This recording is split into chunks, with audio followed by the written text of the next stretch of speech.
चने के हलवे के तो बहुत सारे लोग शौकीन होंगे और इसमें मेहनत भी बहुत ज़्यादा लगती है।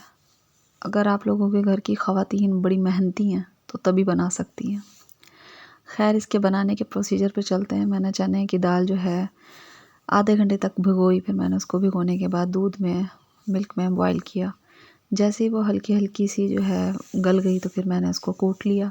कूटने के बाद मैंने उसको चढ़ा दिया चूल्हे पे। बिल्कुल हल्की आंच पे आपने इसको बनाना है, क्योंकि अगर आपने ज़रा सी भी तेज़ आंच की तो ये जल जाएगा।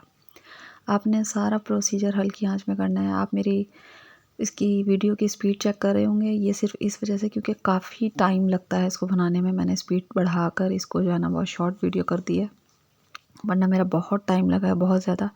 क्योंकि इसमें असल काम जो है ना चम्मच का चलाने का, और इसको जितना ज़्यादा आप पकाएंगे, जितना ज़्यादा आप इसको बनाएंगे हल्की आंच पे, उतना ज़्यादा अच्छा जायका देगा। खैर, इसमें जो है इसको करते हुए इसमें मैंने देसी घी मिलाया। देसी घी मिलाने के बाद मैंने इसमें थोड़ा सा जो है इलायची का पाउडर डाला, और उसके साथ मैंने थोड़ा सा वो डाला बिरयानी कलर। फिर उसके बाद मैंने इसमें चीनी 1 कप चीनी ऐड कर दी, और चीनी भी अपना पानी छोड़ती है। जैसे ही चीनी ने अपना पानी छोड़ा तो अब इसका वेट करेंगे। जैसे ये घी की वजह से ना ये बिल्कुल तह से अलग हो जाएगा।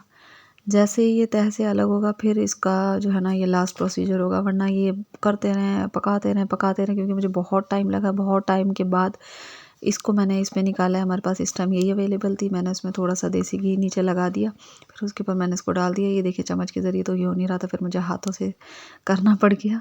हाथों से मैंने जैसे इसको सेट कर लिया, फिर मैंने इसकी कटिंग की है। कटिंग करने के बाद, नहीं, कटिंग करने से पहले सॉरी, मैंने इसके ऊपर सारे मेवे जो है गार्निश कर लिए अच्छे तरीके से। मेरे पास बादाम पड़े हुए थे और अखरोट पड़े हुए थे, मैंने वो जल्दी जल्दी से करके इसके पीसीस बना लिए।